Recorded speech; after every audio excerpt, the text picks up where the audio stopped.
Hi hello ಎಲ್ಲರಿಗೂ ನಮಸ್ಕಾರ. ನಾನು ನಿಮ್ಮ ಲಕ್ಷ್ಮೀಗೌಡ ಮಾತನಾಡುತ್ತಿರುವುದು.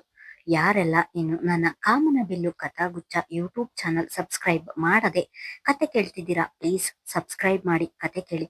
ಹಾಗೆ ನನ್ನ ಕತೆ ನಿಮ್ಮೆಲ್ಲರಿಗೂ ಇಷ್ಟ ಆದ್ರೆ ಕಮೆಂಟ್ ಮಾಡಿ, ಶೇರ್ ಮಾಡಿ. ಜಾನಕಿ ರಾಮ ಕಥೆಯ ಮುಂದುವರೆದ ಸಂಚಿಕೆ.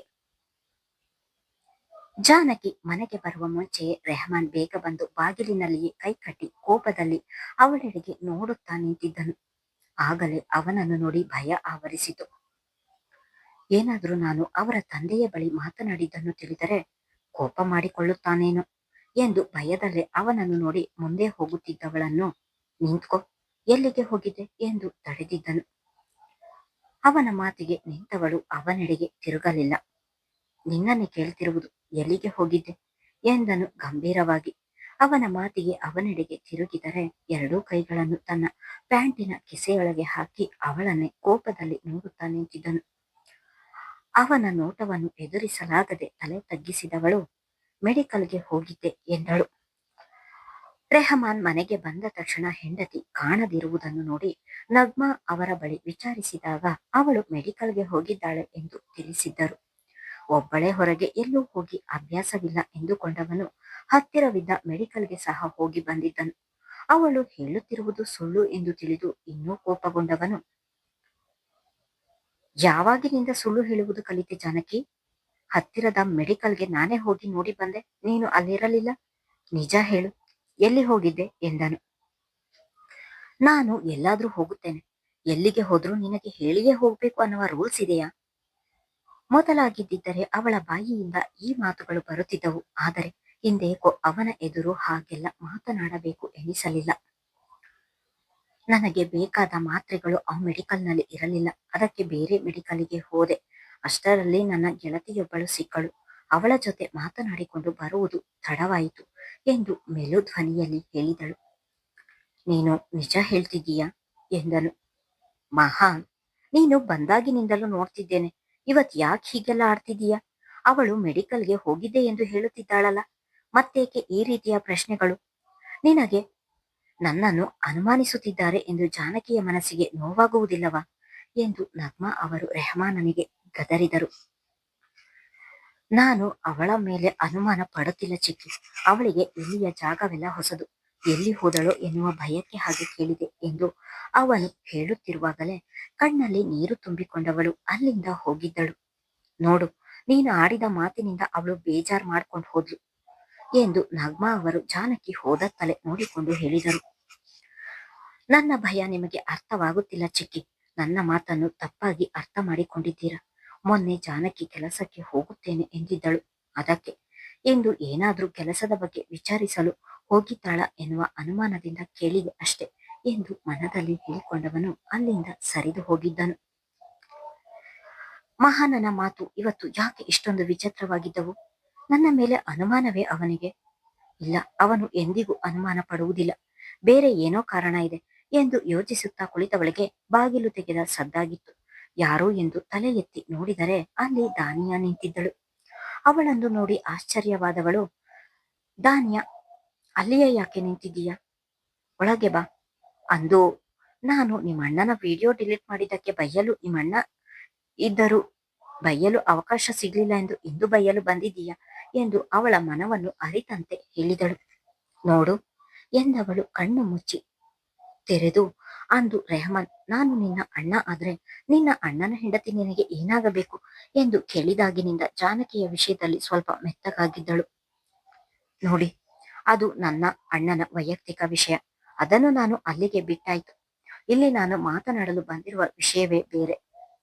ಕಾಲೇಜಿಗೆ ಫೀಸ್ ಕಟ್ಟಲು ಯೋಗ್ಯತೆ ಇಲ್ಲ ಎಂದ ಮೇಲೆ ಯಾವುದಾದ್ರೂ ಸರ್ಕಾರಿ ಕಾಲೇಜಿಗೆ ಸೇರಿಸಬೇಕು. ಇಲ್ಲದಿದ್ದರೆ ಓದು ನಮ್ಮಂತಹ ಮಿಡಲ್ ಕ್ಲಾಸಿನವರಿಗಲ್ಲ ಎಂದು ಯೋಚಿಸಿ ಮನೆಯಲ್ಲಿಯೇ ಬಿದ್ದಿರ್ಬೇಕು. ಅದು ಬಿಟ್ಟು ನಮ್ಮಂತವರ ಮರ್ಯಾದೆ ತೆಗೆಯುವುದಲ್ಲ ಎಂದಳು ಕೋಪದಲ್ಲಿ. ದಾನಿಯಾ, ಮಾತು ಹಿಡಿತದಲ್ಲಿರ್ಲಿ, ಈಗ ಏನಾಯ್ತು ಎಂದು ಹೀಗೆಲ್ಲ ಮಾತಾಡ್ತಿದೀಯಾ ಎಂದಳು ಕೋಪದಲ್ಲಿ. ಇನ್ನು ಏನ್ ಆಗ್ಬೇಕು? ನಿಮ್ ತಮ್ಮ ಕಾಲೇಜಿನ ಫೀಸ್ ಕಟ್ಟಿಲ್ಲ ಎಂದು ಅವನ ಹೆಸರನ್ನು ನೋಟಿಸ್ ಬೋರ್ಡಿನಲ್ಲಿ ಹಾಕಿದ್ದಾರೆ.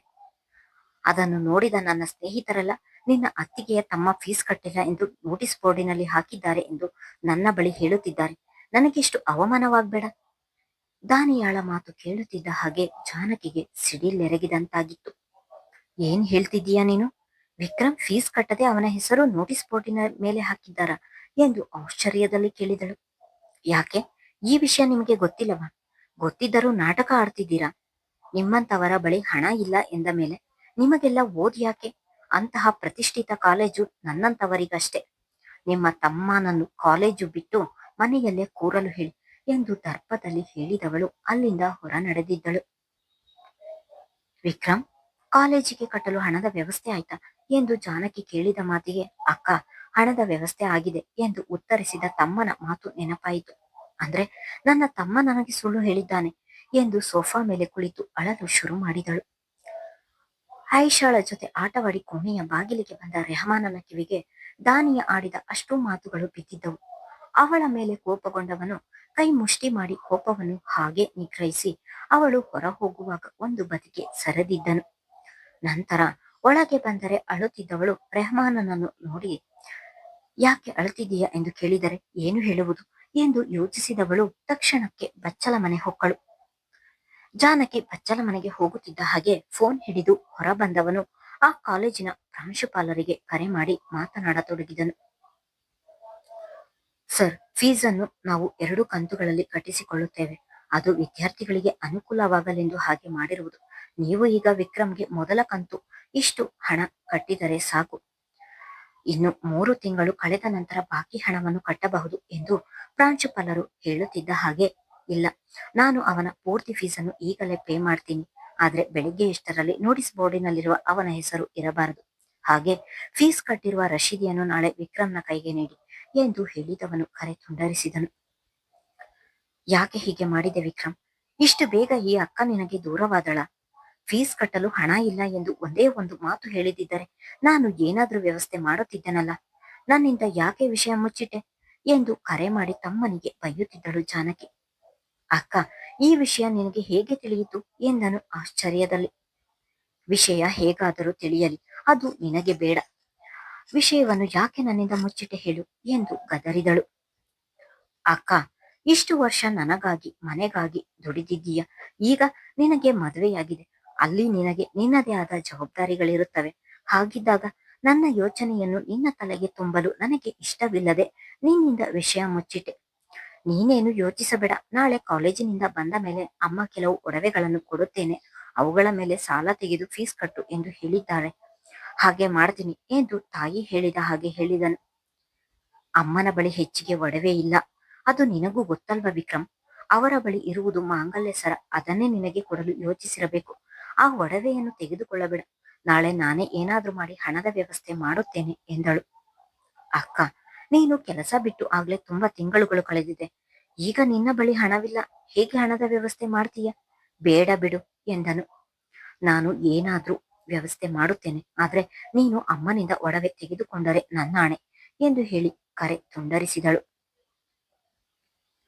ಯಾರಿಗೆ ಆಣೆ ಹಾಕುತ್ತಿದ್ದೀಯಾ ಜಾನಕಿ? ಎಲ್ಲವನ್ನು ಕೇಳಿಸಿಕೊಂಡು ಒಳ ಬಂದವನು ಏನು ಗೊತ್ತಿಲ್ಲದವನ ಹಾಗೆ ಕೇಳಿದನು. ಅದು ವಿಕ್ರಮ್ ಕಾಲೇಜಿನಲ್ಲಿ ಹುಡುಗರ ಗಲಾಟೆಯಂತೆ. ಆ ಗಲಾಟೆಗೆ ನೀನು ಹೋದ್ರೆ ನನ್ನ ಆಣೆ ಎಂದು ಹೇಳುತ್ತಿದ್ದೆ ಎಂದು ಮಾತು ಬದಲಿಸಿದಳು.